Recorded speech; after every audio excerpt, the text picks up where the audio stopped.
오늘 우리에게 주신 하나님 말씀은 시편 27편 말씀입니다. 시 27편 말씀 1절부터 14절까지 말씀인데요. 네, 제가 참 사랑하는 말씀 중에 하나입니다. 시편 27편 전체를 우리 두 절씩 우리 교독하시겠습니다. 찾으셨습니까? 네, 마이크 가지고 계신가요?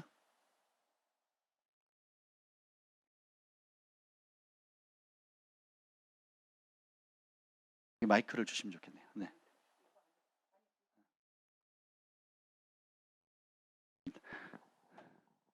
왜냐하면 지금 실시간으로 또 말씀을 듣는 분들이 계셔서 우리 함께 두 절씩 교독하시겠습니다. 이는 다윗의 시입니다. 여호와는 나의 빛이요 나의 구원이시니 내가 누구를 두려워하리요. 여호와는 내 생명의 능력이시니 내가 누구를 무서워하리요. 악인들이 내 살을 먹으려고 내게로 왔으나 나의 대적들 나의 원수들인 그들은 실족하여 넘어졌도다. 군대가 나를 대적하여 진칠지라도 내 마음이 두렵지 아니하며 전쟁이 일어나 나를 치려할지라도 나는 여전히 대면하리로다. 내가 여호와께 바라는 한 가지 일 그것을 구하리니 곧 내가 내 평생에 여호와의 집에 살면서 여호와의 아름다움을 바라보며 그의 성전에서 사모하는 그것이라. 여호와께서 환난 날에 나를 그의 초막 속에 비밀히 지키시고 그의 장막 은밀한 곳에 나를 숨기시며 높은 바위에 두시리로다. 이제 내 머리가 나를 둘러싸 내 원수 위에 들리리니 내가 그의 장막에서 즐거운 제사를 드리겠고 노래하며 여호와를 찬송하리로다. 여호와여, 내가 소리내어 부르짖을 때 들으시고 또한 나를 긍휼히 여기사 응답하소서. 너희는 내 얼굴을 찾으라 하실 때 내가 마음으로 주께 말하되 여호와여, 내가 주의 얼굴을 찾으리이다 하였나이다. 주의 얼굴을 내게서 숨기지 마시고 주의 종을 노하여 버리지 마소서. 주는 나의 도움이 되셨나이다. 나의 구원의 하나님이시여 나를 버리지 마시고 떠나지 마소서. 내 부모는 나를 버렸으나 여호와는 나를 영접하시리이다. 여호와여, 주의 도를 내게 가르치시고 내 원수를 생각하셔서 평탄한 길로 나를 인도하소서. 내 생명을 내 대적에게 맡기지 마소서. 위증자와 악을 토하는 자가 일어나 나를 치려 함이니이다. 내가 산자들의 땅에서 여호와의 선하심을 보게 될 줄 확실히 믿었도다. 다 같이요. 너는 여호와를 기다릴지어다. 강하고 담대하며 여호와를 기다릴지어다. 아멘. 성령 하나님 환영합니다. 이 밤에 오셔서 우리를 사로잡아 주옵소서. 각 한 사람 한 사람 상황을 누구보다 주님 잘 아시고 그 마음의 소원과 필요와 또 어떤 진리의 길로 인도해야 될지를 주님께서 가장 잘 아시오니 역사여 주시옵소서. 실시간으로 함께 사모함으로 예배드리는 모든 사모하는 심령들 가운데 성령님 이 시간에 강력하게 역사해 주옵소서. 여호와 영이 나를 통해 말씀하시며 그 말씀이 내 혀에 있도다는 은혜를 부어 주시옵소서. 예수님의 이름으로 기도합니다. 아멘. 오늘 말씀의 우리 예언 집회 세 번째인데요. 말씀의 제목은 가장 귀한 것을 소원하라라는 것입니다. 역사는 정치인들이나 많은 전쟁광들이나 정복자들이 움직이는 것 같지만 실제로 그렇지 않습니다. 역사의 주관자는 하나님이십니다. 그럼 보이지 않는 하나님이 어떻게 역사를 움직여 가느냐, 국가와 가정과 개인을 이끌어 가느냐, 아주 심플해요. 하나님을 만난 사람을 통해서 하나님의 역사를 이루어 가십니다. 세상에서 가장 큰 축복은 부모를 잘 타고나는 것도 아니고 좋은 학교나 또 좋은 직장을 가지고 있는 게 아닙니다. 좋은 외모를 가지고 있는 것이 아니고 이 모든 것이 없다 할지라도 정말 축복은 살아계신 하나님을 만나는 것입니다. 우리 주 예수 그리스도의 그 십자가의 사랑을 직접 체험하는 겁니다. 단 한 번의 만남이 우리 인생을 송두리째 바뀌어요. 예수님을 찾아갔던 그 사내들인 공회원 니고데모는 최고의 엘리트 코스를 밟습니다. 최고의 엘리트 코스를 밟지만 지식이 늘어날수록 공허함은 커지거든요. 재정을 여러분 직장이나 통장도 마찬가지예요. 없을 때는 쌓여가는 즐거움이 굉장히 큽니다. 적금을 마쳤을 때, 적금을 목돈을 탈 때, 갯돈을 탈 때, 혹은 여러분 직장에서 승진을 할 때, 혹은 원하는 보너스를 받았을 때, 원하는 대학에 합격했을 때, 원하는 사람과 결혼을 했을 때, 여러분이 원하는 것들을 뭔가 취했을 때 기쁨은 크지만 사실 그 가운데 예수님을 만난 실질적인 경험이 없다면 그 성취가 클수록 공허함이 커집니다. 많은 돈을 가져봐도 또 많은 좋은 음식을 먹어봐도 우리 이제 5학년 이상 되신 분들은 아실 겁니다. 뭘 더 구경하겠다고, 뭘 더 맛있는 걸 먹어보겠다고, 뭘 더 재밌는 걸 찾아보겠다고 낙이 있습니까?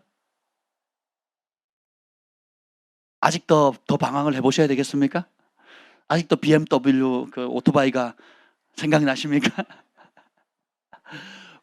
무슨 옷을 더 좋은 옷을 입어봐야 되겠으며 또 무슨 좋은 구경을 해야 만족하겠습니까? 물론 기회가 있으면 그렇게 즐기면 좋겠죠. 근데 아직도 그것이 목표가 되거나 아직도 그게 있어야 만족할 거라고 생각한다면 여러분 정말 미련한 겁니다. 우리가 40이면 불혹이라 그래서 유혹을 받지 않는다 그랬잖아요. 그리고 50대가 되면 우리 인생이 무엇인지 의미를 찾아가야 될 때잖아요. 더 이상, 그래서 저도 5학년이지만 지금까지 배운 것 같아요. 20살 때는, 20살 때는 주님 왜 나를 써주지 않으시는 겁니까? 나 준비됐어요. 제발 나 좀 써주세요. 아니 나 같은 사람 안 쓰면 누굴 쓴단 말이에요. 뭐 이렇게 했었습니다. 근데 지금 5학년이 돼 보니까 얼마나 철이 없었는지. 그러니까 지금도 배우고 있지만 이제는 조금 철이 들어서 무엇이 중요하고 그렇지 않은지, 또 어떤 방향으로 인생을 살아가야 될지에 대한 그림들이 조금씩 선명해지는 것 같아요. 그래서 우리 지우나 사무엘, 이게 중학교 나이, 얘는 상상도 못할 인생이 아직 잘 모르겠지. 얼른 민증 나와서 부모님 떠났으면 좋겠지. 내가 지금 예배를 드리는 거 있는 건지 엄마 아빠 눈치를 보고 있는지. 두 분 안 오셨네. 어쨌든 고마워. 우리 아이들이 굉장히 지금 중학생인데요. 이제 중학교 올라가고 중3이지. 우리 박수 한번 쳐봅시다. 이렇게. 야, 저기 6학년짜리도 둘이 있고, 네 집 딸내미인지 모르지만 아주 이뻐요. 대학생도 있고.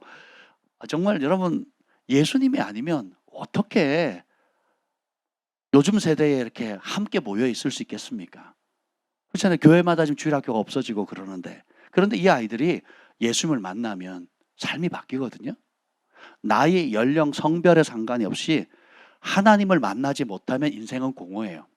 근데 반대로 그것과 상관없이 아주 어릴지라도 4살, 5살짜리라도 예수님을 만나죠. 인생이 완전히 바뀝니다. 사실은 제가 좀 나누고 싶은 이야기들이 참 많은데 그런 얘기들 하면 너무 길어지죠. 특별히 오늘 나누고 싶은 것은 우리 첫째 날 했던 것처럼 하나님을 대면한 자들의 소원이 있어요. 하나님을 대면했다면 온 우주를 창조하신 그분을 만난 거잖아요. 사람들이 이런 식으로 간증을 해요. 제가 예수님을 언제 인격적으로 만났습니다. 이런 얘기 하잖아요. 예수님 영접했다는 얘기를 좀 고급스럽게, 특히 온누리교회에서 before after 해가지고 간증을 그렇게 훈련을 잘 시켰습니다. 그래서 저는 몇 년도에 예수님을 인격적으로 만났습니다. 얼마나 고급습니까, 표현이. 그렇죠? 그 저는 질문이 들더라고요. 인격적으로 만났다? 뭔 소리래? 여러분, 인격적으로 만났다? 좋은 표현인데 이 좋은 원래의 의도가 시간이 지나면서 좀 변질된 것 같아요. 그 언어의 그 품위와 품격과 그 가치를 많이 상실했어요. 그냥 교회 다닌 거 혹은 이 교회를 다니로 결정한 거를 예수님을 인격적으로 만났다라고, 내가 불교였는데 버리고 기독교로 개종하겠다라는 걸 예수님을 인격적으로 만났다, 이런 표현을 많이 쓰는 것 같아요. 진짜 만나냐고요. 진짜 만났냐는 거예요. 저는 그게 궁금해요. 인격적으로 안 만나도 돼요. 투박하게 만나고 그 사도 바울이 다메섹에 갈 때, 혈기 등등에 갈 때 인격적으로 만났어요? 아니면 아주 과격하게 만났어요? 아니 대낮에 태양보다 더 밝은 빛이 비쳐가지고 말 타고 다 떨어져 꼬꾸라졌잖아요. 그 주변 사람 보지는 못했지만 그 소리 때문에 떨고 다 얼어버렸잖아요. 인격적으로 만났어요? 과격하게 만났어요? 요나는 어디서 진짜 하나님의 깊이 만납니까? 물고기 뱃속에서 아주 과격하게 사느냐 죽느냐 뱃속에서 3일 동안 있었어요. 여러분, 너무 포장할 필요 없어요. 포장할 필요 없다고요. 그럴싸하게, 보기 좋게, 좀 품이 있어 보이게 그럴 필요 없어요. 여러분, 친구들을 품이 있게 만납니까? 절친들을? 아주 인격적으로 친구들을 만납니까? 아니면 같이 투박하게 놉니까? 막 놀고 사고 치고, 그죠? 관계라는 게요, 그냥 우리가 책 읽듯이 소설 쓰듯이 그렇게 아름답게 되어지는 게 아니거든요. 저는 정말 주님을 인격적으로 만났다는 그 말이 진짜 만난 사람들의 고백이었으면 좋겠어요. 너무 좋은 표현인데 실제로 안 만난 분들이 허다하거든요. 모세가 떨기나무 불꽃 가운데 주님을 만나기 전에 왕궁에서 40년, 버림받아서 쫓겨난 생활 광야에서 40년이었어요. 80년을 이곳에 80 이상 하면 손 들어보세요. 8순 이상. 둘이 합쳐도 안 되는 분들 꽤 있죠. 그죠? 여기서 8순이 없습니다. 지금 저희 교회에 지금 8순이 없어요. 80세 이상 되는 분이 없다고요. 인생 다 살았는데도 그의 인생은 성공한 인생이에요, 실패한 인생이에요. 돌아보니까 실패한 인생이죠. 심지어 자기 이름까지 까먹을 정도로, 자기 언어를 까먹을 정도로, 말이 어눌해질 정도로 자기는 패배한 인생이었거든요. 그래서 끝났어요. 여러분, 8순이면 지금 아시아 지역에 가면 평균 연령이, 아시아 가난한 나라에 가면 평균 연령이 40세 중후반입니다. 많이 살면 50세입니다. 우리도 불과 70년 전만 해도, 50년 전만 해도 환갑잔치, 뭐 진갑잔치 했잖아요. 60세 뭐 했잖아요. 뭐 지금은 평균 연령이 뭐 90세까지 올라갔다. 92세? 됐다 많이 올라갔어요. 그러니까 여러분, 잘 안 죽습니다. 너무 걱정하지 마세요. 생각보다 오래 살아요. 그래서 요 있는 기간 동안 어떻게 살 건가 준비를 해야 되는데, 모세는 8순이면 인생 종쳐야 될 날이거든요. 종쳐야 될 날인데 어느 날 평소와 똑같이 장인어른의 양을 치러 가다가 떨기나무에 불꽃에 불이 붙었는데 꺼지질 않는 거예요. 그래서 살펴보려고 가다가 주님을 만나죠. 누구십니까? 처음으로 아브라함에게도 계시하지 않았던, 그리고 앞선 선조들에게 알려지지 않았던 하나님의 새로운 이름을 알려줘요. 나는 스스로 있는 자니라. 좀 더 편하게 표현하면 나는 나다, 이거예요. I am that I am, I am who I am.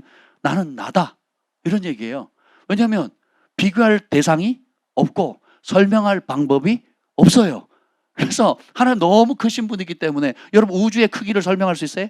없죠. 근데 그 우주를 만드신 분을 우리가 어떻게 한 단어로 설명할 길이 없는 거죠. 그래서 하나님이 뭐라 그래요? 나는 나다. 이걸 스스로 있는 자다, 이렇게 표현을 합니다. 그래서 그 주님을 만난 다음에 인생을 완전히 바뀌죠. 그리고 사명을 받습니다. 부르심을 발견하는 게 굉장히 중요해요.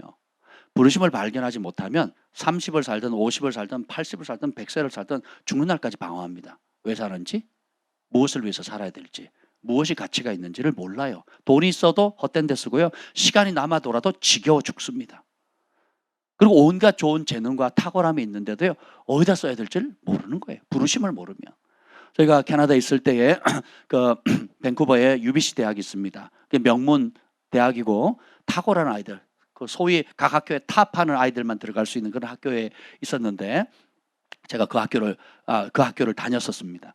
거기에 보면 우리 교회 청년들도 거기 몇 명이 다니고 있고, 그럼 거기에 이제 오늘날 말하면, 한국어로 말하면 의대를 다니는 바이오를 전공하는 친구들도 있고, 뭐 여러, 그러니까 각 분야에 아주 탁월한 수재들만 들어가는 곳인데, 걔네들 보잖아요.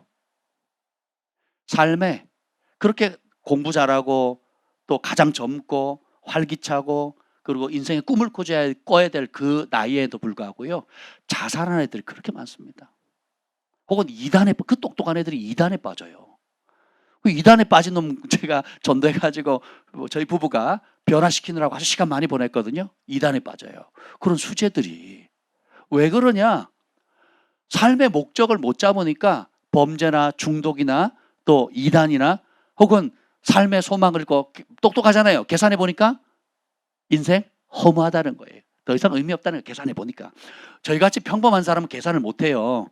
뭐 언젠가 좋은 날 오겠지 그러고 살아가는데, 너무 똑똑한 애들은, 제가 어릴 때도 저희 동네에 수제 소리, 천재 소리 듣는 가족이 있었어요. 다 천재, 다 천재. 이 집안은 그 시골 촌동네에 다 천재예요. 저 운동부 하는 형인데 천재고 그 누나는 더 천재고. 그러니까 하여튼 천재에서 천재. 네. 야, 얼마나 머리가 비상한지. 근데 안타깝게도 그 누나가 어느 날 외모도 아주 출중해요. 또 어느 날 자살한 거예요.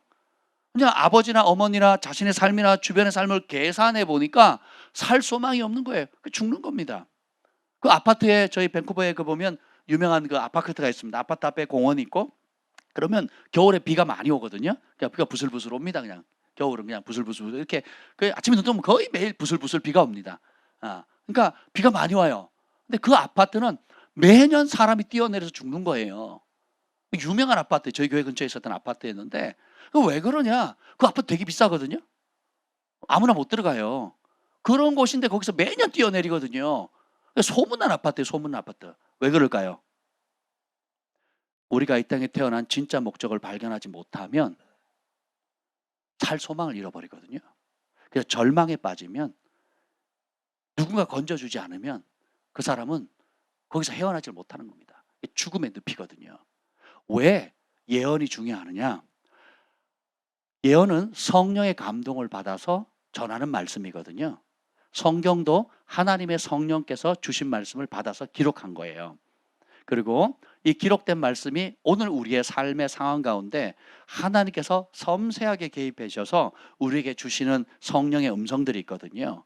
그래서 하나님께서 우리에게 은혜를 주실 때 성령을 부어주시고 여러 다양한 은사들을 주시는데 그중에 바울이 이런 모든 은사를 섭렵해보고 가장 유익한 게 무엇인가를 살펴보니까 다 좋지만 실질적으로 교회와 개인에게 도움을 주는 아주 유용한 하나님의 영적인 선물이 있는데 그것이 바로 뭐예요? 예언하는 거거든요. 그래서 예언하면 사도행전 2장에 나와 있는 것처럼 오순절에 성령이 딱 임하니까 각각 성령의 충만함을 받아 다르게 말한다 그랬거든요. 성령을 받기 전, 성령을 받은 후 예수님을 만난 삶과 만나기 이전의 삶이 확연히 달라지는 표시가 있다면 언어가 달라져요. 다르게 말합니다. 방언은 그냥 아무도 못 알아듣는 그런 어떤 말이 아니고 오히려 사도행전 2장에 보면 그 방언에 대해서 각 나라 말로 듣잖아요. 근데 각 나라 말로 듣는데 그 각 나라 말로 알지 못한 소리를 막 하는데 핵심은 하나예요. 우리 하나님이 얼마나 위대한가, 얼마나 위대하고 아름다운 일을 하셨는가, 우리를 향한 하나님의 아름다운 계획들, 하나님의 원대함을 하나같이 얘기했거든요. 성령을 받기 전에는 뭐예요? 우리 다음 세대 소망 없다. 성령을 받기 전에는 나 같은 게 살아서 뭐해? 성령을 받기 전에 이 인간 때문이야, 저 인간 때문이야. 성령을 받기 전에 분노, 절망, 온갖 뭐예요? 어둠이 줬던 생각들, 자기 연민의 생각, 그리고 온갖 아픔들, 트라우마 이런 것들로 꽉 차 있었어요. 사무엘, 너 뭐하고 살고 싶니? 아직 성령을 받기 전이라 무슨 그림이 없어요. 지우야, 이제 꿈이 하나 생겼지? 너도 무빙스쿨 해서 뉴욕에 가서 공부를 하면 좋겠다. 그치? 그것도 아직 성령을 받기 전의 생각이란 말이죠. 우리 아이들 제가 청소년 사역들을 오래 했는데 한 20년 넘게 했는데요. 아주 확연합니다. 예수를 만나기 전에 아이들의 꿈과 예수를 만난 이후에 아이들의 꿈이 완전히 달라져요. 만나기 전에 꿈 없는 애들이 허다하고 꿈이 있어도 얼마나 허황되고 꿈 같지도 않은 꿈을 꿔요. 근데 예수를 만나면 전혀 다른 길이 열리는 겁니다. 진짜 하나님이 이 땅에 보내신 목적, 나의 존재의 가치, 내가 얼마나 사랑받는 존재인지, 존재 그 자체로 얼마나 소중한지. 여러분 내적 치유를 하거나 또 저널링 해보세요. 주님이 여러분에게 무언가를 요구하지 않으시잖아요. 그냥 있는 그대로를 소중히 여기잖아요. 그러면 하나님 나라는 사랑이고 하나님 사랑이 많은 분이 아니라 사랑 원천이잖아요. 사랑 그 자체시거든요. 그러니까 사랑에 빠져서 하는 거지 의무감이 하는 게 아니거든요. 아멘. 그래서 여러분이 존재 자체로 하나님께 용납받고 존재 자체로 수용되어지고 존재 자체로 나는 사랑받는 존재다라는 것이 머리가 아니라 실제로 내 영에서 수용되어지면 자유가 열리는 겁니다. 그럼 여러분 안에 있는, 우리 안에 있는 각자 있는 하나님께서 원래 주셨던 DNA, 원래 주셨던 부르심, 원래 주셨던 은사들, 이런 모든 것들이 폭발적으로 일어나거든요. 예수님께서 세례 요한의 심례를 받고 물속에 나올 때 하늘이 열리면서 성령이 비둘기같이 내려오고 음성이 들리죠. 뭐라 그럽니까? 너는 전 세계를 변화시킬 위대한 사역자가 될 거야 라고 하지 않는다고요. 너는 전무후무한 성령의 권능을 받아가지고 세상의 모든 사람들을 변화시키는 엄청난 사역과 왕들 앞에 설 거고, 그리고 땅끝까지 하나님의 영광을 나타낼 큰 인물이 될 거야. 옛날 우리 버전으로 하면 은빛 날개를 달고 5대양 6대절을 돌아다니면서 원대한 일을 할 거다, 이렇게 하지 않으신다는 거예요. 하늘로부터 그때 성부, 성자, 성령 하나님 동시에 만나잖아요. 하늘의 음성이 뭡니까? 이는 내 사랑하는 아들이요 내 기뻐하는 자다. 철저하게 하나님은 일 중심이 아니라 관계 중심이세요. 관계의 근원은 사랑입니다.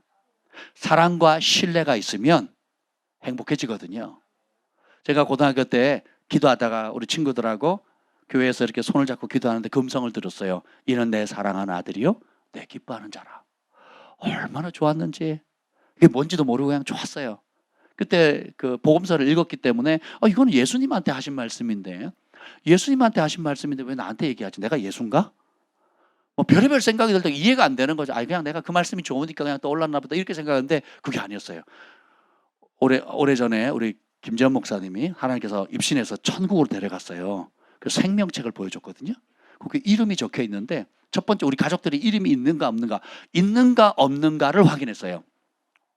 그죠? 열심히 신앙생활인데 거기 없으면 황당하잖아요. 그래서 있는가 없는가를 알아보고 각 체크해다가 어떤 사람 이름은 빛나고 어떤 사람은 사라지고 있고, 왜 사라지나 그랬더니 이는 미워하는 자라, 이렇게 나오는 거예요.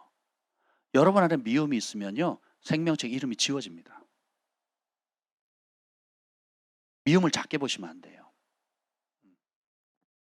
그리고 어떤 친척께는 이렇게 물어보니 뭐라냐면 하나님께서 또 다르게 이름을 부르시는 거예요. 그래서 김 목사님이 그럼 다시 돌아가자. 그래서 제 이름을 확인한 거예요. 박 목사님은 어떻게 됩니까? 그랬더니 그때 음성이 들리는 거예요. 이는 내 사랑하는 아들이요 내 기뻐하는 자라. 시기하지 마시고. 아멘. 그게 제가 얼마나 기분이 좋은지, 이 얘기는 제가 아무한테도 안 했거든요. 뭐 간증거리도 아니고, 저 혼자 기도하다가 이제 친구들하고 기도하다가 제 마음에 새겨진 말씀이랑 뭐 간증거리도 아니잖아요. 그리고 그게 뭐 새로운 것도 아니고, 성경에 성령님이 예수님이 임했을 때 하늘로부터 나오는 음성이니까 뭐 예수님한테 하신 말씀이니까 별 의미가 없어서 그랬는데, 어떤 우리 가족들이 어떤 사람이 이는 사랑하는 자니라 이렇게 말씀하시기도 하고, 어떤 사람이 직분을 불러주시기도 하고, 근데 저에게는 이는 내 사랑하는 아들이요 내 기뻐하는 자라 그러는데, 그의 간증을 듣는데요 온몸이 녹아내는 것 같더라고요. 내가 너를 이래서 열방의 선지자로 위대하게 쓰리라, 이래도 좋은데 그런 게 아니라 그냥 있는 모습 그대로 하나님이 사랑하는 자래요. 우리가 이게 IM 선교회 마이클 조 선교사님 과 다음 세대를 위해서 어떻게 우리 다음 세대를 세우고 섬길 것인가 고민하고 있어서 저희가 아직 결정은 안 해서 계속 기도하고 있잖아요. 저희가 기도하는데 김 목사님 그런 응답을 받았대요. 뭐 여러 가지 부족한 부분들도 많고 이런저런 부분들이 많은데 주님께서 이 얘기를 하시더라고요. 마이클 조 선교사님 어떤 분이에요? 라고 그랬더니 내가 사랑하는 아들이다. 그래서 내가 내 종에 대해서 함부로 말하는 것을 내가 기뻐하지 않는다. 그러시더래요. 할렐루야. 사랑하는 아들이라는 것과 완벽한 아들이라는 개념이 틀려요. 불완전해도 사랑하거든요. 부족해도 사랑하거든요. 아멘. 그렇지만 누군가 나를 진심으로 사랑해주고 지지해주고, 그리고 내가 잘할 때뿐만 아니라 약하고 부족한 모습까지도 받아주신다는 이 사실을 진심으로 받아듣는 순간 우리는 날개를 다는 겁니다. 근데 반대로 이게 없잖아요. 내가 아무리 노력해도 떨떠름한 거예요. 내가 아무리 기도해도 너는 아니야. 아무리 열심을 내도 너는 제꼈어. 이걸 우리의 마음에, 우리의 영이 그런 패배의식과 사랑받지 못한다, 용납되지 못한다, 나는 아무리 수고해도 모자란 아이야, 우리 집안에 다 양인데 나 혼자 염소야? 라는 생각을 내가 스스로 갖고 있거나 원수의 속임을 받아들이는 순간 이 사람의 잠재력은 사장되는 거예요. 그리고 이 사람은 그 인정을 받기 위해 채워지지 않는 그 빈 사랑의 탱크에 뭔가를 채우기 위해서 정말 사랑받고 싶은 사람한테 사랑을 못 받으니까 엉뚱한 데서 인정받으려고 노력하고 엉뚱한 곳에서 자기를 내세우려고 그러고 엉뚱한 곳에서 사랑받으려고 하다 보니까 온갖 중독과 그리고 공허함과 헛된 글에 빠지는 겁니다. 근데 이런 모든 것들을 하나님 음성을 듣고 하나님의 영광을 들으면 그분이 진짜 본 모습, 하나님의 진짜 본 모습을 향해 나를 향한 마음을 진심을 알게 되면 우리의 삶은 그때부터 혁명이 일어나게 되는 겁니다. 모세가 주님을 만났어요. 그리고 떨기나 불꽃 같은 데 만나고 온 민족을 구원하고 그리고 10가지 재앙을 통해서 홍해 바다를 가르고 온갖 기적을 행하지만 어느 날 하나님이 그 완고한 이스라엘 백성 때문에 나는 안 간다 그러거든요. 대신 천사 보내줄게. 내가 약속했으니까 적과 꾸려는 약속의 땅 보내줄 거다. 그리고 전쟁에 승리도 할 것이다. 그리고 약속한 대로 금은보와 온갖 귀한 것들로 땅에 하늘의 풍성함과 땅의 풍요로운 것들로 다 채워줄 것이다. 그리고 천사를 보낼 것이다. 근데 나는 안 간다 그러시거든요. 우리 같으면 어떻게 하겠어요? 아싸죠 아싸. 근데 모세는 하나님에 관해서 안 사람이 아니라 하나님을 얼굴과 얼굴로 대면한 사람이에요. 그리고 대면했다는 건 뭐냐면 단순히 그냥 외적인 무언가를 봤다는 것이 아니라 하나님의 그 영광, 지혜, 그분 안에 있는 아름다운 속성이 관계를 하는 순간 싹 스며드는 거거든요. 제가 그 김준권 목사님, CCC 창수자에 있는 김준권 목사님 소천하기 전에 이용희 교수님하고 또 어느 선교사님하고 셋이서 따로 한 1시간 반을 그분 그 총재실에서 뵌 적이 있어요. 개인적으로 2번 뵀는데 식사하는 자리에 한 번 있었고 그리고 따로 소천하기 3달 전에 저희가 따로 뵀습니다. 따로 뵀는데 저는요 그때 그 만남을 잊을 수가 없어요. 그냥 CCC 한국의 CCC 대표였다는 거 그리고 그리고 대학생들 선교하셨다는 걸 이렇게 객관적으로 아는 거랑 전해 들은 거랑 그분의 그 서재에서 앉아가지고 한국 교회를 향한 그분의 마음 그리고 한국 땅을 향한 하나님의 마음 그리고 북한을 향한 하나님의 마음 그리고 공산당들 또 이 나라 안에 스며들어 있는 그런 공산 세력들 사회주의 세력들이 얼마나 심각한지 하면서 이제 그런 어떤 국가를 위한 중보 기도 제목 어떻게 전략적으로 기도하고 싸워 나갈 건지에 대해서 한 1시간 반 정도 대화를 나눈 적이 있습니다. 그런데요 그분이 다음 세대를 향한 그 마음, 하나님을 향한 뜨거움, 그리고 한국을 사랑하는 마음, 그리고 악을 미워하는 마음, 그리고 그것을 실질적으로 어떻게 풀어야 될지에 대한 그 마음을 그 짧은 1시간 반 동안 쏟아내는데 제 영혼이 불이 붙더라고요.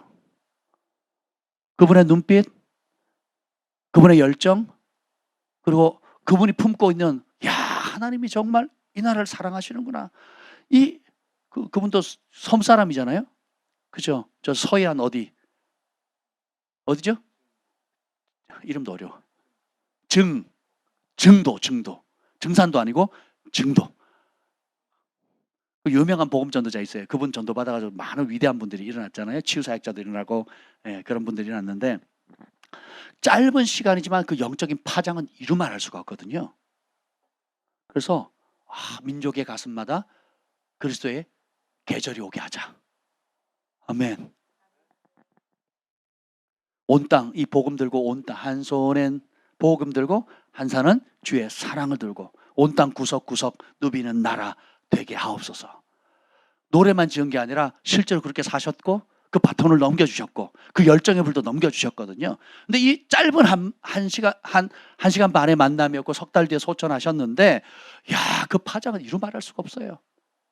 내가 진짜 좀 더 젊었을 때 만났더라면 제가 그분 엄청 쫓아다녔을 것 같아요. 근데 그러지 못했죠. 생각해 보세요. 사람이 정말 하나님의 마음을 가진 사람을 잠깐 만나도 그 파장은 굉장히 크거든요. 그런데 모든 좋은 것들의 아버지, 모든 빛들의 아버지, 회전하는 그림자도 없으시고 사랑 그 자체, 온유 그 자체, 하나님이 좋았더라 했던 모든 좋은 것에 최고로 좋은 그 근원이신 분을 만나면 야, 완전히 녹아나는 거죠. 그러면 우리의 부르심을 발견하게 되고 우리의 가치를 발견하게 되고 우리가 존재 그 자체로 사랑받는다는 걸 알게 되죠. 하나님을 대면한 자의 소원은 이 땅의 축복이 아닙니다. 하나님을 대면한 자의 소원은 하나님 그분이에요. 아브라함은 그걸 몰랐어요. 어느 날 하나님이 아브라함에게 나타납니다. 아직 이삭이 없었을 때요. 주님이 나타나셔서 실망하고 약속의 씨앗이 늦게 오는 거, 자식이 안 생기는 거에 대해서 실망한 아브라함에게 찾아가십니다. 그리고 뭐라 그럽니까? 말씀하시죠. 나는 아브라함아 나는 너의 지극히 큰 상급이요 너의 방편이라. 지극히 큰 상급이고 너의 방패다 이러는데 아브라함은 동문서답하죠. 뭐라고 합니까? 자식도 안 주고. 이거예요. 하나님 지금 뭘 주신대요? 너의 최고의 상급, 너의 최고의 보물, 너에게 감히 네가 범접할 수 없지만 내가 선물로 주는 최고의 선물이 있다. 그게 뭐래요? 나다 그러죠. 좀 하나님 민망하셨을 거예요. 하나님이 자기보다 큰 이름이 없어서 맹세하실 때 누구 이름으로 맹세하세요? 성경 안 읽어보셨어요? 선지서들 보세요. 아니 누구 이름으로 내가 우리 김 목사님 걸고 내가 돈 빌려주면 갚겠다. 내가 우리 아버지 이름 걸고 내가 얼마 빌려주면 갚겠습니다. 뭐 이런 얘기 하잖아요. 근데 하나님은 하나님보다 더 큰 이름을 걸 이름이 없기 때문에 누구 이름 걸어요? 자기 이름을 걸어. 그래서 성경에 나의 삶을 두고 맹세하노니 이런 표현 있잖아요. 그 나의 삶이 내 목숨 걸고 하는 얘기다 이 말이에요. 하나님 목숨, 그것도 참 웃긴 말인데 하나님 무슨 생명의 주관자인데 뭐 목숨이 무슨 의미가 있겠어요. 근데 우리를 위해서 그렇게 표현하시는 거예요. 내가 내 목을 걸고 말하는데 하면서 약속하시거든요. 하나님 자신을 주는 거에 대한 계시가 없는 거예요. 그리고 내가 너의 지극히 큰 방패다 하는 이 말에 대한 개념이 없는 거예요. 그러니까 하나님이 주시는 것에 관심이 없고 뭐에 관심이 있어요? 내가 원하는 한 맺힌 소원에 관심이 있는 거예요. 아브라함은 그랬었어요. 그런데 언제 그게 깨져요? 이삭을 드리는 순간 그게 깨집니다. 그래서 그렇게 할 수 있었던 이유는 뭐예요? 내가 믿는 하나님은 없는 것을 있는 것으로 불러내시는 분이다. 그래서 아브라함 믿음이 자라게 되는 겁니다. 근데 모세는 거기서 한 단계 더 나아가죠. 모세는 하나님의 친구가 됩니다. 하나님의 마음을 알게 되죠. 그래서 민수기 12장에 보면 모세가 구스 여자를 취하니까 미리암이 들고 일어나죠. 그리고 아론도 동참하죠. 아론은 항상 중간에 있어요. 눈치 싹 보고 감히 덤비지는 못하는데 누가 들고 일어나면 잘 껴요. 이런 사람들 여기 두 분 계시는 거 제가 알고 있는데 복잡한 얘기예요. 한번 생각해 보세요. 덤비니까 이렇게 덤빕니다. 뭐라면 야 모세 너만 하나님 들었어? 우리도 들었어. 너만 영적 체험했니? 나도 했어. 미리암의 직분이 뭡니까? 선지자죠. 아론의 직분은 대제사장이거든요. 그리고 나이로 따져도 누나고 형이에요. 그리고 진짜 하나님의 음성을 들었고, 그리고 실제로 10가지 재앙을 행할 때 처음 3가지 재앙을 누가 행해요? 아론이 하거든요. 아론이. 모세가 한 게 아닙니다. 그러니까 나도 하나님 인정하는 한 사역자인데, 근데 그때 주님이 뭐라 그래요? 내가 선지자를 세워서 내가 말을 할 때는 꿈을 통해서 알리기도 하고 환상을 통해서 말하기도 하는데 내 종 모세는 그렇지 않다. 그러면서 내 종 모세는 대면에서 말하는 친구라고 얘기를 하는데 그 이유를 설명합니다. 2가지. 내 종은 온유함이 땅에 있는 어떤 사람보다 탁월하다. 2번째, 그는 내 집에 충성된 나의 종이다. 하나님이 딱 하늘에서 내려봤을 때 이처럼 온유한 자를 본 적이 없다는 거예요. 2번째, 이처럼 충성된 사람이 없다는 겁니다. 사람들이 한자리 하려고 하고 또 하나님 주시는 축복을 원하고 또 기분에 따라서 여러 가지 봉사를 하기를 원하지만 모세는 하나님의 집, 하나님의 백성, 하나님 주신 사명에 올인한 온전히 하늘이 인정하는 천지를 지으시고 사람의 폐부를 꿰뚫어 보시는 그분이 인정할 정도로 충성된 사람이었거든요. 그래서 어떻게 해요? 내가 꿈이나 환상으로 비유나 수수께끼 같이 애매하게 상징적으로 보이는 것이 아니라 아무 꺼리낌 없이 투명하고 명량하고 아주 간결하게 직설적으로 말한다는 거예요. 할렐루야. 사람의 관계의 깊이도 이렇게 다르다는 겁니다. 그냥 일로 만나는 사람, 또 힘겨우면 찾아가는 사람, 기쁠 때 찾아가는 사람, 또 어떤 얘기는 절대 하면 할 수 없는 사람. 근데 모든 것을 다 까발려 놓고 다 얘기하는 사람 있죠. 그 사람이 차별하는 게 아니죠. 관계는 절대 혼자서 안 되거든요. 진정한 관계, 충성, 신뢰는 만들어가는 거거든요. 헌신해 가는 거거든요. 하나님도 마찬가지예요. 하나님이 차별하시는 것이 아니라 하나님 말씀을 하는데 안 듣는 놈이 있고 잘 듣는 놈이 있어요. 더디 순종하는 사람이 있고 즉각 순종할 사람이 있고 하나님께 올인한 사람이 있고 양다리 걸쳐서 제보는 박쥐 같은 인간들이 있거든요. 하나님은 동일하게 사랑하는데 그 하나님을 신뢰하거나 그 하나님께 헌신하거나 그 하나님께 순종하는 속도가 지각각인 거예요. 그럼 누가 선택하는 거예요? 내가 선택하는 겁니다. 근데 그런 하나님과 가까워지고 싶잖아요. 오늘 말씀의 제목이 뭐냐면 가장 귀한 것을 소원하라는 거예요. 모세는 그걸 발견했습니다. 모세의 한 맺힘은 뭐겠어요? 애굽 왕좌에서 쫓겨났잖아요. 그죠? 그 모세가 인간적으로 제일 소원하는 게 내가 기회가 주어진다면 뭐 하고 싶겠어요? 왕하고 싶겠죠. 그렇지 않겠어요? 근데 두 번째, 주님 만나니까 주님이 무슨 땅을 준대요? 적과 꿀이라는 약속의 땅을 준다 그랬죠.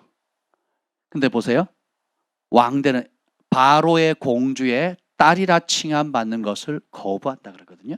그리고 뭐예요? 히브리서에 보면 그 하나님의 백성들과 함께 고난받는 것, 그리스도를 위해 숨어받는 것을 애굽의 바로의 공주의 아들이라 칭함받는 것보다 더 귀하게 여겼다 그랬어요. 그리고 하나님의 백성과 함께 고난받는 것을 기뻐한다 그랬거든요. 그리고 적과 꿀이 흐르는 땅에 못 들어간 걸 되게 아쉬워했지만 그럼에도 불구하고 털털 들고 갈 수 있었던 이유가 뭐예요? 신의 산에서 뭘 봤어요? 하나님과 그분의 영광과 그분께서 앞으로 하실 그 신의 산에서 1000년 뒤에 1400년 뒤에 올 메시아 예수님을 보여주거든요. 한 선지자를 세울 건데 너네는 그 말 들으라고 예언하거든요. 그러니까 하나님의 원대한 계획을 다니엘도 보고 그리고 에스겔도 보고 그런 선지자들이 수천 년 뒤에 있을 것 보잖아요. 에녹도 보거든요. 그러니까 그걸 보니까 이 땅의 것은 뭐예요? 과정인 거예요. 그것을 이루어갈 수 있는 하나의 단계로 보는 거예요. 최종적인 목적지나 영원히 누릴 것처럼 이 땅에 우리가 뿌리낼 것처럼 생각할 게 아니라는 거예요. 그럼 뭐냐? 우리의 최고의 가치 있는 것, 가장 귀한 이 땅을 살아가면서 하나님 앞에 우리가 누릴 수 있는 최고로 소중한 게 뭐냐? 아브라함은 못 깨달았어요. 이삭인 줄 알았는데 나중에 깨닫죠. 누구예요? 내가 너의 지극히 큰 상급이다 하는 이 말을 나중에 깨닫거든요. 모세는 주님을 신의 산에서 만나고 어떻게 해요? 자기 소원은 뭐예요? 안 간다. 천사 보낸 니네들 가라 그랬더니 그럼 저도 안 갑니다. 주님이 가시면 가고 주님이 안 가시면 나도 안 갑니다. 주님 없는 적과 꿀이 흐르는 땅이 무슨 의미가 있냐는 거예요. 주님이 가지 않는 내가 왕으로 통치한다는 게 왕으로 통치하는 왕자에 올랐지만 절대 권력을 얻었지만 주님이 함께하지 않는 그 왕자는 아무 의미가 없다는 거예요. 주님이 함께하지 않는 부, 주님이 축복하지 않는 관계, 주님이 떠난 모든 것들은 보면 아무것도 아니라는 걸 깨닫는 거예요. 그래서 무엇을 선택합니까? 자기를 부르신 분의 축복이 아니라 자신을 부르신 그분을 선택하는 거예요. 그래서 모세의 소원은 뭐예요? 주의 영광을 보여주옵소서. 실제로 보잖아요. 아멘. 그러면 모세만 그랬느냐? 그 외에 모든 하나님을 만난 아브라함도 요엘도 에스겔도 예수님도 그리고 하나님을 대면했던 모든 사람들이 결국은 가장 소중한 것들을 구합니다. 처음에 모를 때는 은사를 구하기도 하고 땅을 구하기도 하고 명예를 구하기도 하고 승진을 구하기도 하고 내가 원하는 학교나 내가 원하는 결혼 생활이나 내가 원하는 노후를 꿈꾸기도 해요. 그런데 진짜 주님을 만나면 뭘 원합니까? 주님을 원하거든요. 우리가 살아가면서 많은 상처를 받고 또 상처를 주죠. 네. 그리고 이해되지 못하는 상황을 많이 경험하잖아요. 근데 이해되지 못하는 상황 속에서 상처로 남는 이유가 뭐냐면 영원한 하나님을 보지 못하기 때문에 그래요. 그분의 계획, 그분이 약속하신 말씀을 믿음으로 받아들이지 않기 때문에 그때 아픔이 난 줄 알아요. 그때 이해되지 못하는 고통이 때문에 내가 지금 오늘 이 고생을 하고 있다고 생각하는 거예요. 그렇지 않습니다. 하나님 모든 것을 합력해서 하나님 기뻐하는 아름다운 뜻을 이루어요. 누굴 통해서? 신뢰하는 사람에게. 자, 다시 한번 말씀드립니다. 저를 변화시켰던 말씀 중에 하나가 이거예요. 너는 너가 이해되지 않은 상황 속에서도 나를 신뢰하는 법을 배워야 하느니라. 그 한 말씀이 저의 방황을 종지부짓는 어떤 그런 핵심적인 말씀이 됐어요. 살다 보니까 제가 사역자고 또 하나님을 전하고 진리를 그렇게 연구하지만 내가 아는 것과 실제로 내가 이해하지 못하는 상황이 막 겹쳐서 여러 가지, 혹은 그것이 10년, 20년, 30년, 40년 묵은 30년, 40년이 지나도 해결되지 않는 내 마음의 궁금증, 의문, 그리고 그것이 오래 아무리 구해도 해결되지 않으니까 또 원인도 뭔지를 모르고 방황하다가 이해되지 않는 상황 속에 상처와 아픔과 분노와 이런 것들이 쌓이게 되는 거죠. 우리는 본능적으로 내 앞에 놓인 것만 보이거든요. 근데 하나님은 알파와 오메가, 처음부터 나중을 보시고 나중을 처음처럼, 처음을 나중처럼 동시에 보시는 분이잖아요. 그래서 너는 이해되지 못하는 상황 속에서 나를 신뢰하는 법을 배워야 하느니라. 네가 만약에 이걸 못 배우면 어떻게 되느냐? 여러분, 이걸 못 배우면 어떻게 되는 줄 아세요? 내가 성공하죠. 누가 한 줄 알아요? 내가 한 줄 알아요. 내가 실패하면 그 탓을 하나님께 돌립니다. 근데 이해되지 않는 상황, 요셉이 이해되지 않은 상황에서도 신실함을 지키죠. 다윗이 이해되지 않는 억울한 상황이 계속 반복되지만 하나님을 신뢰하는 법을 배우죠. 야곱도 누가 속여요? 외삼촌 라반이 속이잖아요. 무려 20몇 년 동안. 그죠? 이해되지 않는 상황이지만 누구 앞에 마음을 지켜요? 하나님 앞에 마음을 지키는 법을 배웠거든요. 사무엘의 그 엘리 제사장과 그 두 아들이 얼마나 사악합니까? 얼마나 악하면 하루아침에 3대를 하나님께서 심판하셨거든요. 그러니 이해되지 않는 속에 집어넣어버리는 거예요. 그러면서 사람 의지하지 않도록, 환경 의지하지 않도록, 그리고 그런 과거나 현실 탓하지 않도록, 그런 거 어려운 거 맞다, 그렇게 사악한 사람 맞다, 그렇게 부당한 사람 맞다, 거짓말하고 속이고 사기치는 인간들 맞다. 그러나 그 모든 걸 내가 다 본다. 그러나 그 모든 걸 내가 통치한다. 그리고 그런 모든 과정을 통해서 네가 생각하는 방식이 아니지만, 네가 원하는 형태의 방식은 아니라 할지라도, 훈련 방식이 아니라 할지라도 내가 너를 여전히 훈련하고 있다, 지켜보고 있다. 사람이 줄 수 없는 최고의 지혜로 내가 너를 단련하고 있다라는 걸 신뢰하라는 거예요. 그 신뢰할 때 드리는 노래, 그 신뢰할 때 신뢰의 마음을 가지고 주님 앞에 하는 고백, 눈물, 주님 제가 다 이해할 수 없어요.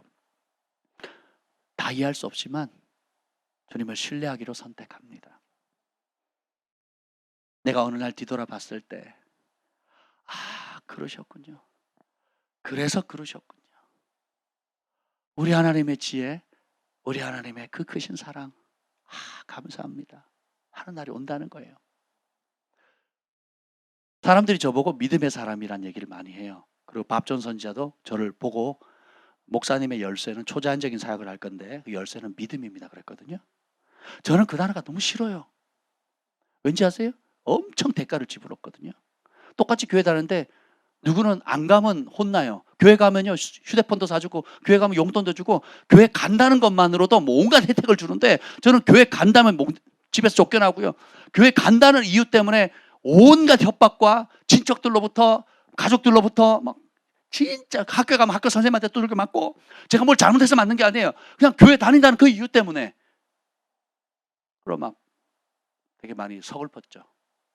그리고 돈도 없고, 선교여행 한번 가는데도 돈이 없어가지고 굉장히 어려웠거든요. 그거 없는데, 그렇게 돈이 없는데 친구들 와서 돈 빌려달래요. 그거 없는데 교회 건축한다고 하나님 심으래요. 그거 없는데 나보다 더 형편이 좋은 사람한테 수천만 원을 심으라는 거예요. 말이 돼요, 말이? 하나님, 내가 도움 받아야 되는데, 하나님, 내가 공급 받아야 되는데, 하나님, 이번엔 내 차례 아닌가요? 그때는 이해가 안 됐죠. 지금 지나고 보니까 10년, 20년, 30년 좀 지나니까 그림이 보이기 시작하더라고요. 왜냐? 저와 같이 이해되지 않은 많은 상황 속에서 씨름하고 있는 수많은 영혼들이 있더라고요.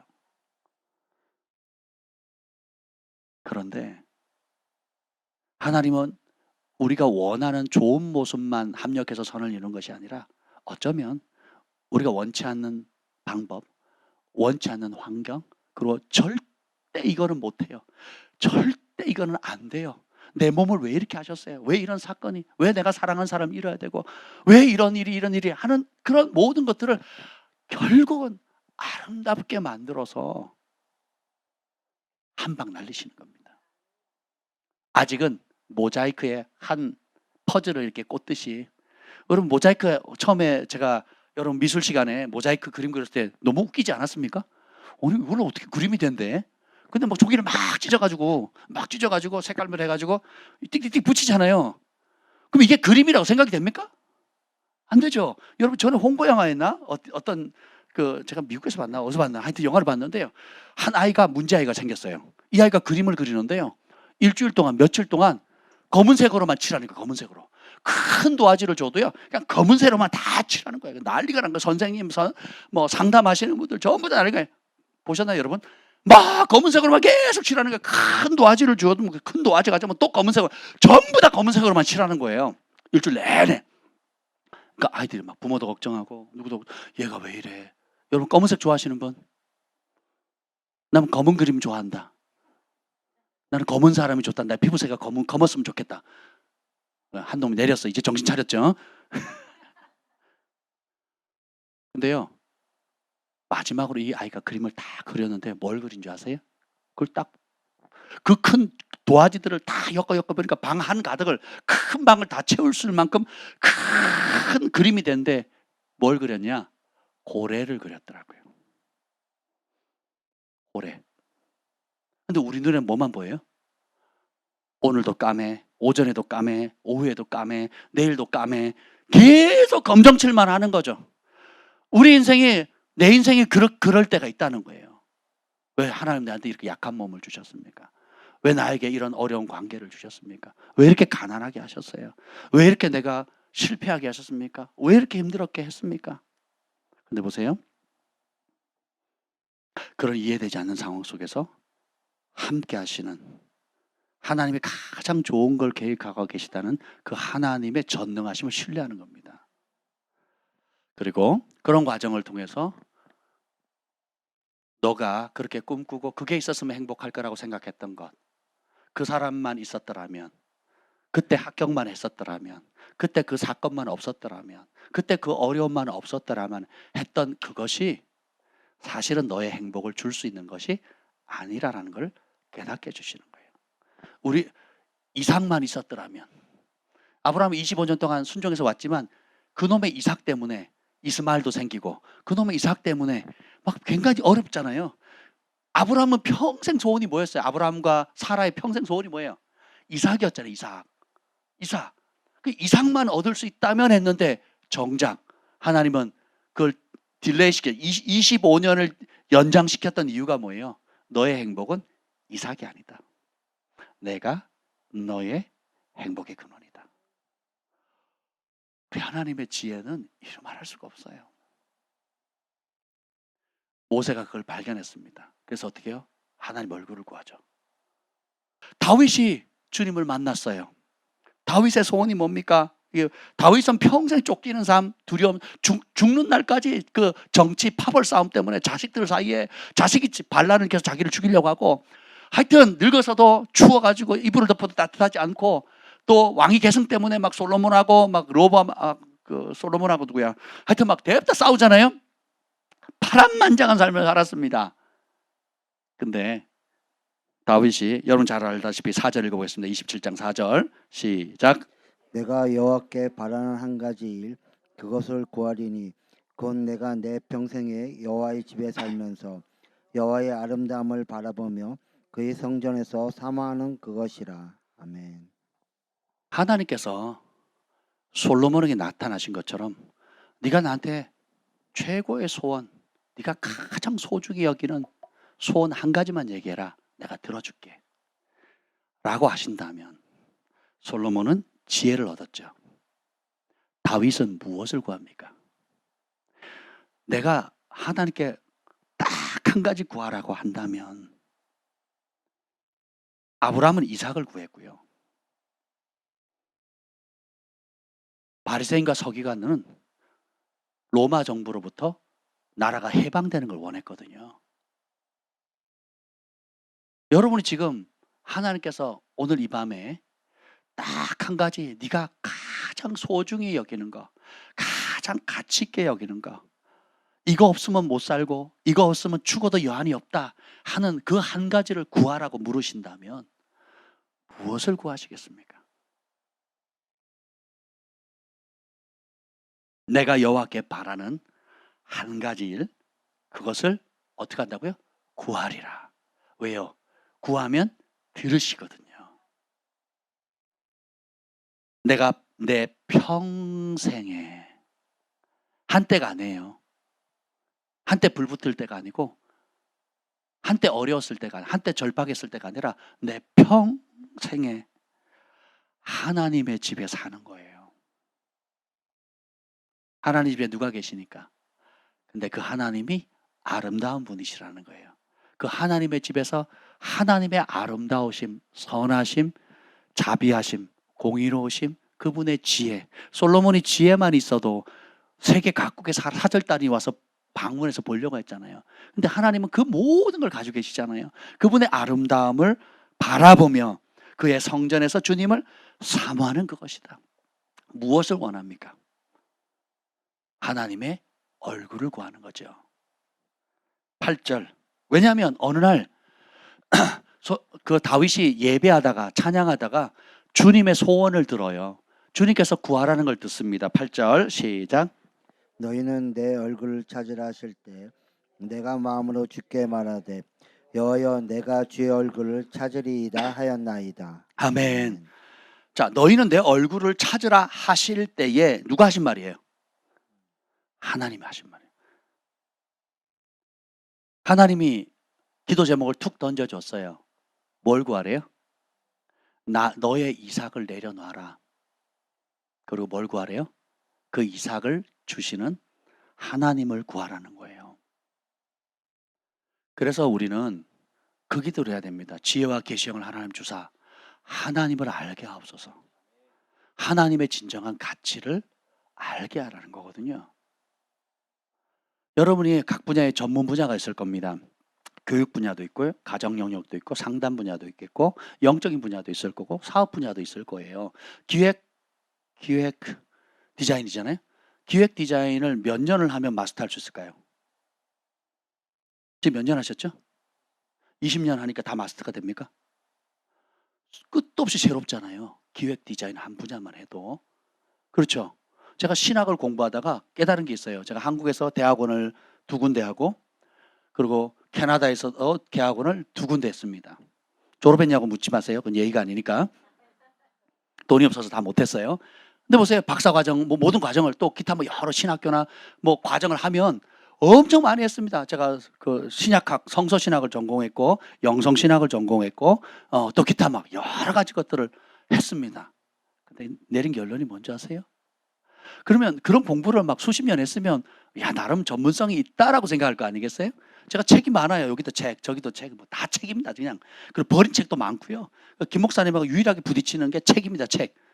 왜 집이 지저분하냐 그러면 당신 책을 버리세요. 이렇게 얘기를 하거든요. 그러니까 근데 그 많은 책과 자료들이 무수한 자료들이 있지만 내가 안다가 아니라 절망하게 됩니다. 모른다예요. 야, 한 분야만 파고들어도 책이 수천 권이 필요한데 그 수천 권을 습득해도 일부를 아는 거거든요. 일부를. 그럼 우리가 이 모든 걸 지으신 그 하나님의 대양을 지으시고 학문과 그 다음에 산천 초목과 천체와 그리고 사람의 속사람과 건강, 외모와 이런 모든 것들을 만드신 그 하나님을 우리가 어찌 다 이해할 수 있겠습니까? 그래서 여러분이 하나님 모를 때는 뭐 그렇다 치더라도 알아가면서 신뢰가 딱 하나님이 어떤 분인지를 체험하게 되면 그때부터는 이해의 차원을 뛰어넘어서 신뢰하는 법으로 넘어가야 됩니다. 그래서 믿음이 구원받고 믿음이 기적을 가져오고 우리가 전파하는 믿음의 말씀이라. 그래서 이 하나님 말씀은 믿음의 역사가 일어날 때, 믿음의 키를 돌릴 때만 현실로 나타나요. 믿음의 키를 돌릴 때만 하나님의 하나님 되심을 눈으로 실제로 체험할 수 있다는 겁니다. 아멘. 주님이 내 얼굴을 찾으라 하세요. 여러분 안에 두려움이 있을 겁니다. 오늘 1절 한번 보겠습니다. 1절, 27장 1절 시작. 여호와는 나의 빛이여 나의 구원이시니 내가 누구를 두려워하리요. 여호와는 내 생명의 능력이시니 내가 누구를 무서워하리요. 12절. 내 생명을 내 대적에게 맡기지 마소서. 위증자와 악을 토하는 자가 일어나 나를 치려함이니이다. 아멘. 다윗은 평생 두려움의 공격을 받았습니다. 그리고 10절 더 심각한 문제 시작. 내 부모는 나를 버렸으나 아멘. 자, 가는 곳마다 거짓말하는 인간, 배신하는 인간, 심지어 자식까지 끊임없는 위협 속에 살지요. 심지어 나를 낳아준 부모까지도 부모의 버림을 받을 수밖에 없는 고아 같은 삶을 살았거든요. 그러니까 요셉도 형들이 얼마나 시기했습니까? 다윗도 형들이 시기하거든요. 야곱도 형이 시기하고요. 이삭도 이스마엘이 시기를 받잖아요. 그렇죠? 여러분이 영의 사람이 되고 하나님의 부르심을 받게 되면 시기를 당할 수밖에 없어요. 온갖 두려움이 옵니다. 그런데 그때 그 두려움을 통해서 발견하는 게 뭡니까? 누가 나의 반석이라고요? 누가 나의 도움이라고요? 누가 나를 건지신대요? 누가 나에게 생명의 근원이 되신대요? 누구한테 피하는 게 살 길이래요? 누가 최고래요? 이게 하나님의 지혜입니다. 여러분 삶 가운데 이것만 놓치지 않았더라면, 이것만 잃지 않았더라면, 이것만 해결됐더라면 하는 그 모든 것이 여러분이 생각하는 만큼 그렇게 신뢰할 수 없는 것일 수 있다는 거예요. 아니, 그렇습니다. 신뢰할 수 없는 거예요. 그게 무너져야 여호와는 나의 빛이요 여호와는 나의 구원이시요 주님은 나의 산성이시고 환난 날에 피난처시고 나를 돕는 분이시고 나를 인도하시는 분이시고 나의 목자시고 나의 치료자, 나의 창조자, 나를 지으신 분, 그 나에 대해서 가장 잘 아시는 분이라는 걸 알게 되는 거죠. 여러분 안에 두려움이 있다는 것은 불법입니다. 왜 두려운지 아세요? 건강에 대한 두려움, 재정에 대한 두려움, 관계에 대한 두려움, 노후에 대한 두려움, 온갖 두려움들 있잖아요. 두려움이 있는 이유는 아주 심플합니다. 오늘 그 두려움을 한 방에 해결할 수 있는 방법 알려드릴게요. 뭐가 궁금하시죠? 아멘. 두려움은 아주 심플해요. 하나님께 우리 예수님을 우리 주 예수 그리스도라고 그러잖아요. 예수님 우리의 뭐예요? 주인이고 왕이시잖아요. 그 주권을 누가 가지고 계셔요? 내 목숨이 이제 누구 거예요? 주님이 피값으로 나를 사셨고 나는 주님을 내 마음의 왕으로 모시고 주인으로 모시는 순간 이제는 더 이상 인생의 내 주인은 내가 아니죠. 그러면 자 봅시다. 팜파스가 주인이 나일 때는 월세 고민을 누가 해야 돼요? 그래요. 관동 형제님. 정관동 헤어스케치가 월세와 각종 이자를 내야 되는데 내가 주인이라 그러면 그 스트레스를 누가 받아야 돼요? 근데 정관동에서부터 하나님으로 명의 이전이 넘어갔어요. 소유권 이전을 넘겼어요. 그럼 거기에 월세니 세금이니 또 각종 이자는 고민을 누가 해야 돼요? 하나님이 하실 거예요. 제가 이걸 개척한 지 3개월 만에 깨달았잖아요. 아니 제가 3개월 동안 스트레스 받고 있더라고. 월세가 도곡동 얼마나 비쌉니까? 그 조그만 48평의 교회가 월세가 장난해. 그걸 그냥 한 달 운영하려면 500이 듭니다. 500. 그냥 한 달 운영비만 500이에요. 뭐 사례비는 아예 꿈도 못 꾸고 성도 제로. 저와 김 목사님과 우리 사랑이 셋이서 개척을 했습니다. 할렐루야. 그것도 한겨울에. 봄이 데도 없고 여름 돗자리 하나 깔아놓고 그렇게 개척을 했다고요. 성도 제로에 개척을 했다고. 미쳤죠. 미친 인간이죠. 제 친구들이 그러더라고요. 지나고 하니까 얘기인데 야 철수야 난 네가 미친 줄 알았다. 제 친구들이 그렇게 얘기하더라고요. 목회하는 친구들이 목회 잘하는 친구들이 그 얘기를 하더라고요. 제가 미쳤죠. 그래서 저는 얼른 문 닫게 달라고 기도했거든요. 근데 제가 3개월 기도하면서 아이디어가 떠오르다. 내가 스트레스 받는 게 싫더라고요. 우리 하나님이 공급자고 산천초목도 은도금도 내 것이라고 하시는 그분이 그죠? 근데 내가 월세 걱정을 하니까 막 스트레스를 받는 거예요. 그래서 제가 기도했어요. 주님, 우리 글로벌 파이어 교회 담임 목사님은 이제 우리 주 예수 그리스도십니다. 저는 부목사입니다. 부목사. 협동목사입니다. 협동목사. 그러니까 월세 알아서 책임지세요. 그리고 각종 세금 알아서 책임지세요. 그리고 부목사 사례비는 꼭 챙겨주셔야죠. 부려 먹으려면, 그렇죠? 아멘. 그리고 제가 그랬어요. 월세 못 내는 날로 교회 접습니다. 할렐루야. 진짜로 그랬다니까. 우리 성도들이 알아요. 초창기 멤버들. 제가 거기도 많이 했죠. 공개적으로 얘기했다니까요. 월세 못 내는 순간 저는 교회 접습니다. 그랬어요. 그건 교회가 아니에요. 그건 내 임의대로 했거나 너무 빨리 했거나 아니면 내가 하나님을 기쁘시게 하지 못했거나 뭐가 문제가 있는 거예요. 그럼 하나님 기뻐하지 않는 교회를 내가 왜 해요? 하나님 시키지 않는 교회를 내가 왜 합니까? 그래서 안 하겠다고. 성도들 앞에서 한 2, 3년은 제가 얘기했던 것 같아요. 잊을만하면 얘기했던 것 같아요. 3개월 딱 지나고 올려드리니까 월세에 대한 두려움이 있어요? 없어요? 없어요. 그러니까 또 다른 두려움이 와요. 자식 문제. 우리 주한의 교회를 홈스쿨링 하거나 또 아이들이 또 키우다 보면 여러 문제들이 있잖아요. 공교육을 보내면 모두가 해결됩니까? 공교육을 보내면 모두가 다 해결돼요? 학원 보내면 모든 문제, 자식 문제가 다 해결돼요? 교회 주일학교 맡기면 아이들 문제가 다 해결됩니까? 안 되거든요. 그러니까 저희가 또 순회 사역을 많이 하고 해외 사역도 하고 뭐 사역을 많이 하다 보니까 아이들이 따로 방치될 경우가 종종 있잖아요. 그럼 막 불안한 거예요. 기도도 하지만 그럼 벌써 영적으로 신호가 와요. 이놈들도 사고 친다 뭐 한다. 그 전화하면 100%예요. 100%. 그것도 한두 번이죠.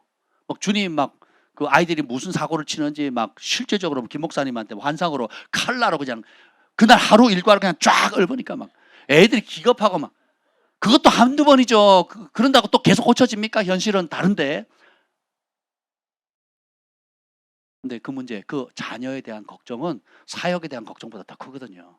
자녀에 대한 두려움은 사역에 대한 두려움보다 생계에 대한 두려움보다 더 크거든요. 왜 생계 전선에 여러분 뛰는데요? 우리 가족 행복하려고 자식 잘 되라고 하는 거 아니겠습니까? 근데 왜? 그 두려움을 해결하는 한방. 우리 주한이 경안이 누구 거? 하나님 거예요. 글로벌 파이어 교회는 누구 거? 내 몸은 누구 거? 하나님 거. 내 삶 누구 거? 그러면 여러분이 어떤 영역에 제가 지금 두려움 했을 때 딱 떠오르는 거 있죠? 왜 두려우냐? 소유권을 주님께 맡기지 않았기 때문이에요. 어떤 사람은 건강에 대해서 굉장히 두려워합니다. 먹는 거, 마시는 거 정말 내가 몸이 어떻게 될까 봐 혹은 과거에 어떤 여러 병력들 있잖아요. 여러분 혹은 가게에 흐르는 유전되는 그런 병력들 있잖아요. 뭐 그러면 그것 때문에 두려움이 있어요. 그러면 그 영역 내가 두려움을 느낀다면 그럼 그건 뭐예요? 소유권 아직 옮기지 않았다는 거예요. 그럼 해결하는 방법은 드리면 돼요. 드리면. 아멘. 대부분의 재정에 대한 두려움들이 있거든요. 심플해요. 하나님께 드린 겁니다. 저희 교회 정말 제가 감동되는 분이 한두 분이 아니야. 한두 분. 예. 우리 킹스키즈 할렐루야. 네. 잘 오셨습니다. 우리 현태 형제님 이 가정이 수원에서 이쪽으로 왔단 말이죠. 굉장히 어렵게 오셨어요. 진짜 미션 임파서블 했어요. 미션 임파서블 했습니다. 진짜 저희가 보기도 안쓰러울 정도로. 근데 소원 하나 가지고 여기 보면 하나님 성전을 내가 사랑한다 그랬잖아요. 26장 8절 보죠. 26장. 하나님을 사랑하면 하나님의 전을 사랑하게 돼요. 이게 다윗 얘기예요. 내 얘기가 아니고. 봅시다. 시작. 여호와여 내가 주께서 계신 집과 주의 영광이 머무는 곳을 사랑하오니. 내가 어디서 주인을 만났어요? 주의 집에서 만났거든요. 주의 집에서 뭐예요? 진리가 선포되어지고 그리고 하나님의 찬양 가운데 찬양이 있고 하나님의 영광이 임하죠. 아멘. 그리고 그 은혜를 받은 믿음의 형제자매들이 또 함께 있잖아요. 천국인 거죠. 그러니까 어떻게 하나님을 사랑하니까 하나님이 거하시고 하나님이 구별해서 정해놓은 하나님의 집을 사랑하게 되는 거거든요. 그러니까 가까이 오게 되면 저희도 김포에 있다가 진짜 말도 안 되게 저희가 여기 왔잖아요. 와서 망했습니까? 올 때 진짜 어려웠거든요. 그때 우리가 교회 이전하는 비용도 억대로 들었고 그리고 선교사님들 국내 들어올 때 쉴 곳이 없어가지고 선교관 만든다고 또 저희가 또 그랬죠. 그죠? 그리고 김포랑 여기랑 값이 완전히 틀립니다. 여기 전세 비면 김포는 50평, 60평 집을 삽니다. 여기 허름한 20년 된 아파트도 김포에 가면 그 당시 60평, 70평 아파트를 살 수 있었어요. 사는 가격인데 전세도 들어오기 어려웠단 말이죠. 근데 저희 부부가 결정을 했잖아요. 이제는 더 이상 통학 못 하겠다. 그리고 통학하면서 우리가 어떻게 성도들에게 성전 가까이 있으라고 할 수 있겠냐고. 시즌도 바뀌었고. 그래서 근데 오는데 이 보증금에 그리고 선교사님 선교관에 또 저희가 살 그 아파트에 진짜. 근데 보세요. 그런 현실적 어려움과 또 그것이 공급이 안 될 것에 대한 두려움보다 우리 안에 하나님을 사랑하고 그리고 하나님의 영광이 머무는 하나님의 집에 대한 사랑함이 있기 때문에 눈에 보이지 않고 현실이 잡히지 않아도 도전했잖아요. 그랬더니 선교관이 2개, 3개까지 늘어났다가 코로나 때문에 다시 정리를 했지만 3개까지 늘어났고 그 사이 집을 사고 하나님 땅을 주시고 그리고 한번 생각해 보세요, 여러분. 생각해 보시라고요. 무엇이 여러분을 두렵게 하느냐? 두려움하는 딱 순간 그게 뭐예요? 소유권을 아직 넘기지 않은 거예요. 혹은 넘겼다가 필요할 땐 뺏어요. 주님이 너무 신경 쓸 게 많을 거니까 제가 알아서 할게요. 제가 할 수 있어요 하고 소유권을 뺏지 마시라는 거예요. 내가 누구를 무서워하리요? 내가 누구를 두려워하리요? 3절 시작. 군대가 나를 대적하여 진칠지라도 내 마음이 두렵지 아니하며 전쟁이 일어나 나를 치려할지라도 나는 여전히 태어나리로다. 지금 보세요. 북한 뻑하면 미사일 쏘죠. 핵무기 가지고 있죠. 그리고 러시아와 우크라이나 전쟁 보세요. 이제는 우리가 게임처럼 보잖아요. 게임처럼 실시간으로 다 볼 수 있잖아요. 얼마나 무섭습니까, 사실. 그리고 그런 큰 게 아니라도 안전에 대한 문제나 기타 여러 가지 걱정할 것들이 많잖아요. 근데 다윗이 일체의 평안을 누릴 수 있는 비결을 배운 거예요. 그 열쇠가 여기 나옵니다. 25장 15절. 25장 15절. 시작. 내 눈이 항상 여호와를 바라보면 내 발을 그물에서 벗어나게 하실 것이며. 원수 마귀가 끝도 없이 여러분에게 발목 잡고 그물을 더 덫을 치는 거예요. 관계가 약한 사람은 관계로, 인정에 약한 사람은 사람으로, 또 내가 하나님보다 사람을 더 의지하거나 하나님보다 돈을 더 의지하면 또 돈을 통해서, 하나님보다 뭔가를 더 사랑하는 무엇이 있다면 그런 그물들이 끝도 없이 덫들이 놓여져 있거든. 인생에 과거도 있었고 오늘도 있고 앞으로도 원수 마귀가 끊임없이, 예수님도 시험했고 예수님도 마귀가 다 물리치니까 마귀가 완전히 도망간 게 아니라 다시 올 기회를 찾고 실제로 다시 왔잖아요. 욥 앞에도 나타나고 하나님 앞에도 나타나잖아요. 그렇죠? 근데 하나님의 자신감이 있어요. 여러분이 하나님을 신뢰하면 아무 문제가 안 된다는 거예요. 이 모든 것들을 해결할 수 있는 방법은 마귀야 떠나가라가 아니고 내 눈이 항상 누굴 바라보는 거예요? 여호와를 바라보는 거예요. 오늘 천안에서 오신 목사님과 우리 권사님 장로님 계시는데 그 장로님이 그 말씀 하시더라고요. 무슨 교사 세미나 가면 강사들이 한국 안 된다, 대안 없다, 다음 세대 다 죽었다, 부정부적으로 얘기하는 게 너무 마음이 아팠대요. 그러면서 이런 믿음의 고백을 하시더라고요. 세상 교육이 안 되니까 우리가 예수 믿으면 할 수 있다, 우리가 해답이다, 하나님 우리를 통해서 하실 수 있는 분이다 라고 선포해야 되지 않겠냐고요. 그 말씀을 하는데 제가 믿음이 확 올라오더라고요. 그렇죠. 그래서 우리가 있는 거 아니겠습니까? 그래서 하나님 은혜를 주신 거죠. 전쟁, 기근, 난리, 질병, 소문, 아니 새로울 게 있어, 이미 있을 거라고 얘기했고 앞으로도 있을 거라고. 요한계시록의 그 심판을 보세요. 얼마나. 근데 보세요. 주님을 신뢰하는 자는 평안하다 그랬거든요. 폭풍 가운데도 평안하거든요. 여기 보면 해결할 방법, 내 눈이 항상 누굴 바라봐요? 여호와를 바라보. 여호와를 바라본다는 건 뭐예요? 다르게 표현하면 25장 5절 시작. 주의 진리로 나를 지도하시고 교훈하소서. 주는 내 구원의 하나님이시니 내가 종일 주를 기다리나이다. 아멘. 내가 종일 주를 기다리나이다. 20절 21절 시작. 25장 20절이요. 시작.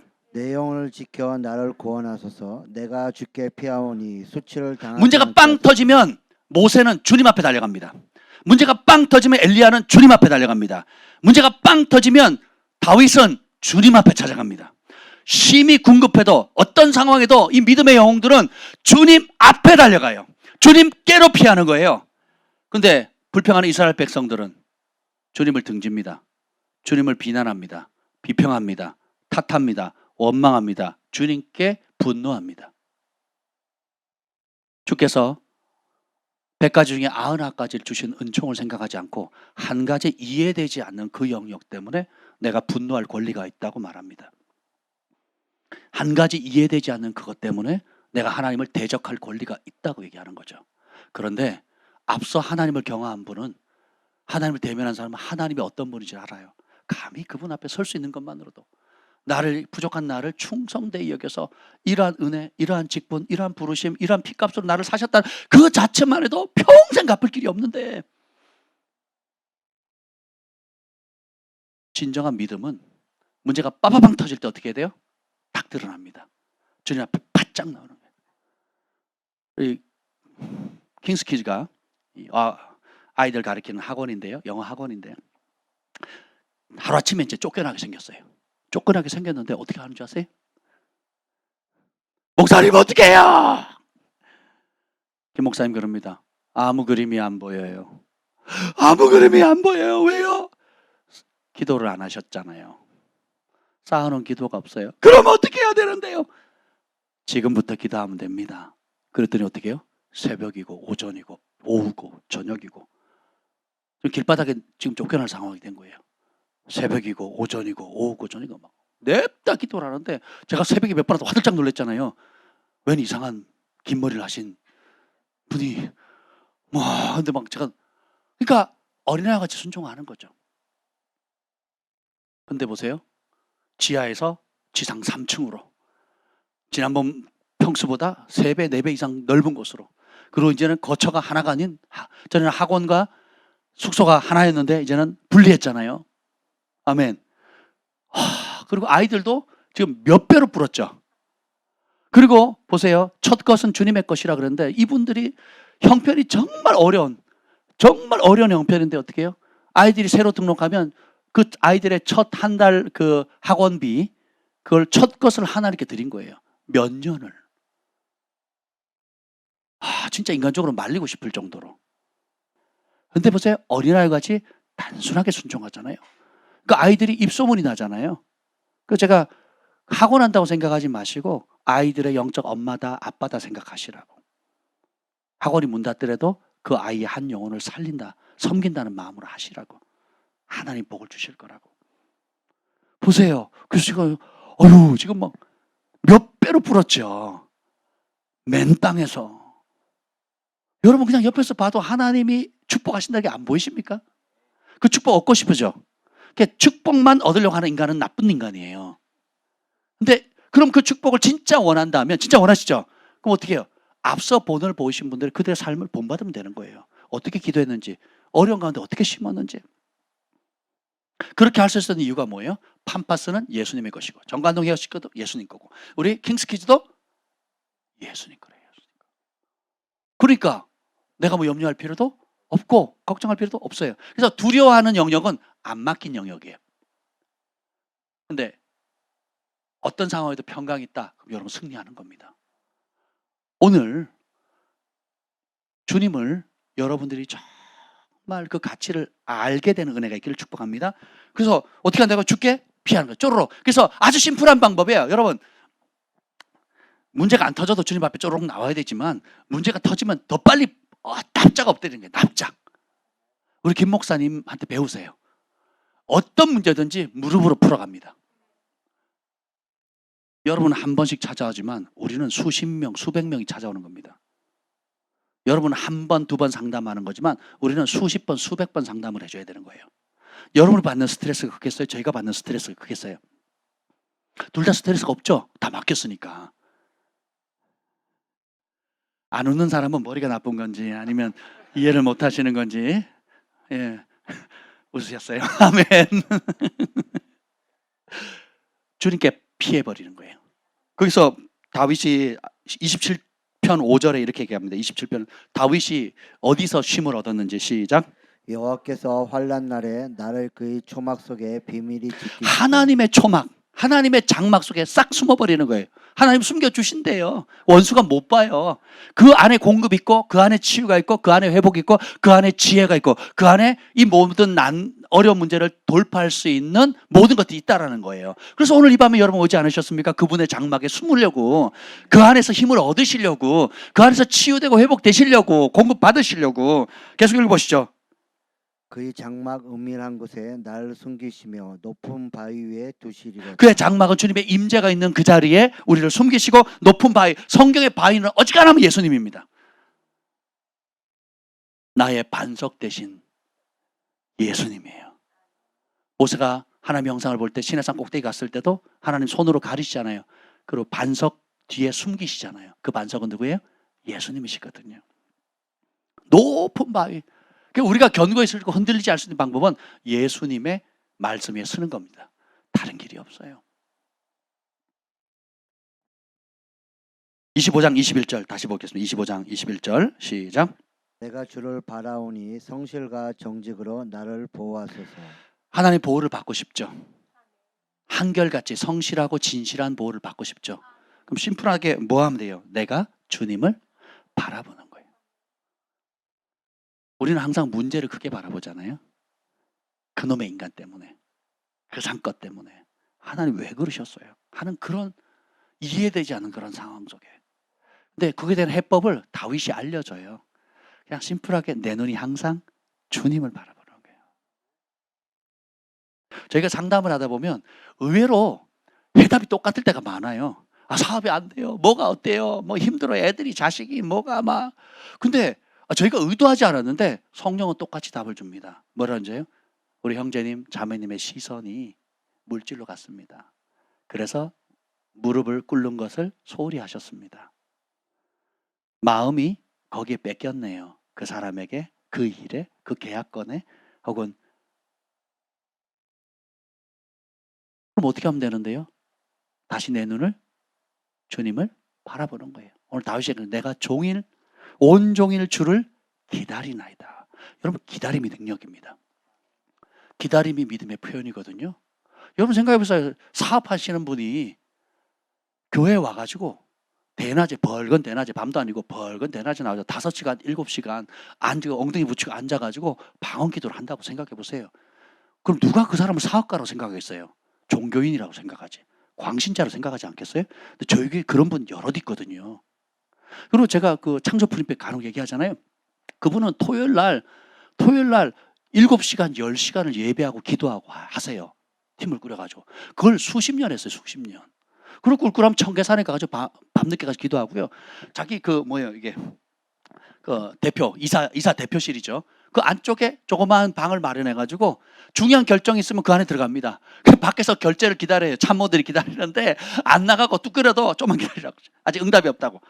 그리고 기도하시고 평강이 하는데 말도 안 되는 결정을 하거든요. 그럼 다 말리죠. 그 같이 일하시는 분들이, 그 회사의 상황을 아는 분들이. 근데 성령께서 이걸 보여줬다는 거죠. 근데 그것이 1년, 2년 지나면 진짜 신의 한 수예요. 신의 한 수.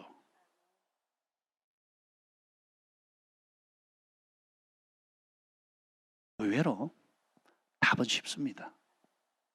다윗이 무슨 어렵게 하나님을 만나는 게 아니잖아요. 내가 어떤 문제는 응답이 올 때까지 온종일 기다려야 되는 문제가 있는 거예요.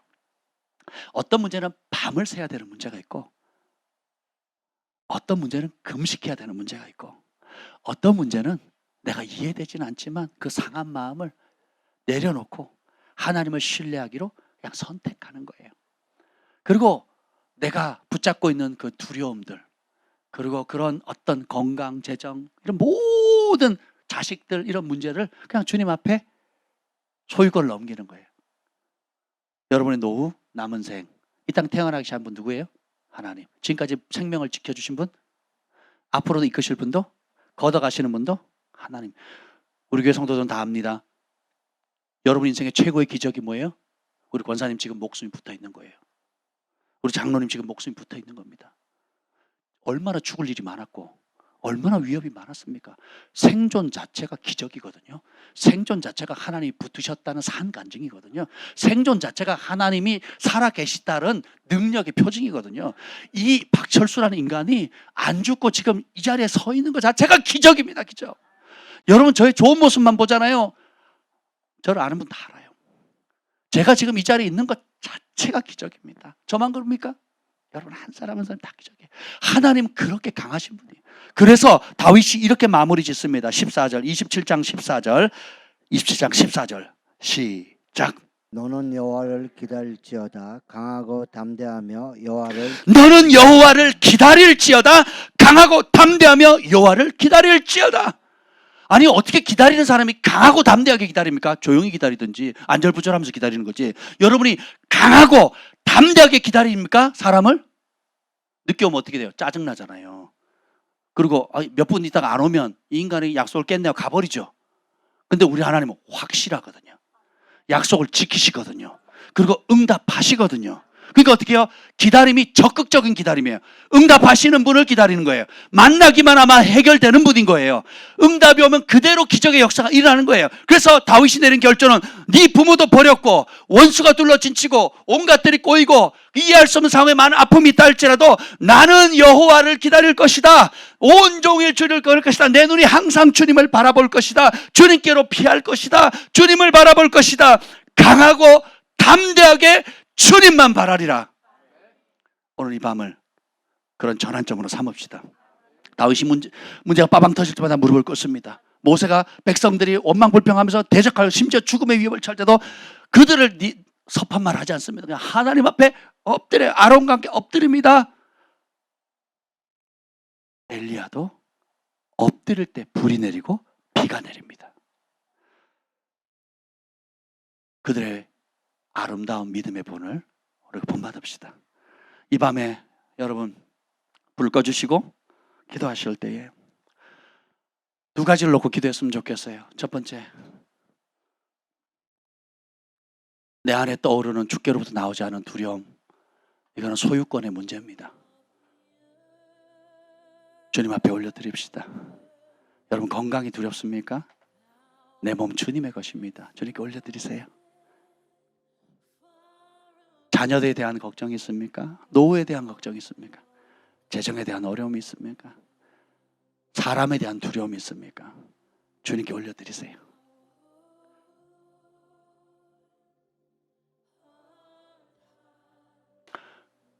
또 하나, 여러분 인생을 살아오면서 겪었던 많은 아픔들, 특별히 이해되지 않은 상황들 속에서 주님, 내가 분노했고 실망했고 좌절했고 마음을 닫았던 거 회개합니다.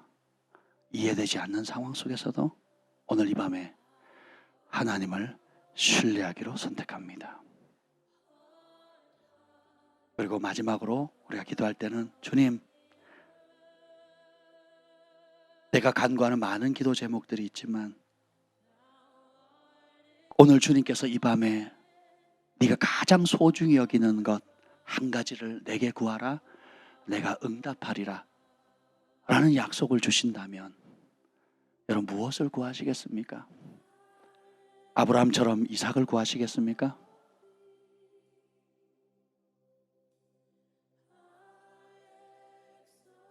야곱처럼 떼인 돈을 달라고 구하시겠습니까?